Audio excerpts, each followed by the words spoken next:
هي القاهرة، الإسكندرية، الدقهلية، الغربية، الشرقية، أسيوط، سوهاج، أسوان، شمال سيناء وجنوب سيناء.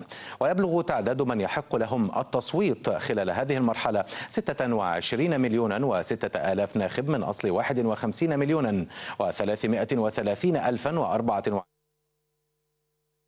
تصويت في الاستفتاء. يدلي ناخبو المرحلة الأولى بأصواتهم في 376 لجنة فرعية و175 لجنة عامة و30 لجنة محافظة.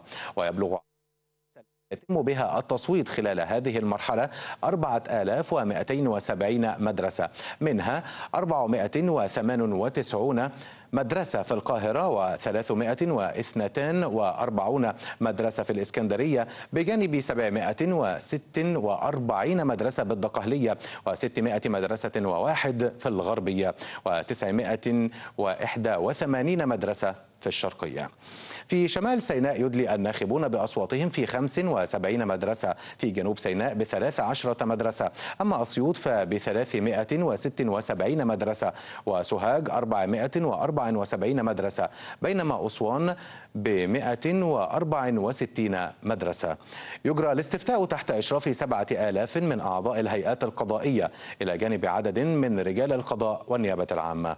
739 سيارة إسعاف تم تجهيزها لتقديم الخدمات بمحافظات المرحلة الأولى، منها 129 سيارة في القاهرة و65 بالإسكندرية و42 بالغربية و57 بالدقهلية و112 بالشرقية.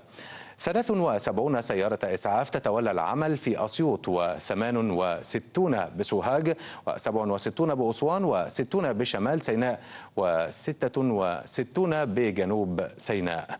ويشارك في تأمين الاستفتاء بمرحلتيه نحو 130 ألفا من رجال الشرطة، يقتصر دورهم على تأمين اللجان من الخارج، كما يشارك من القوات المسلحة أكثر من 120 ألف ضابط وجندي و6 آلاف مركبة.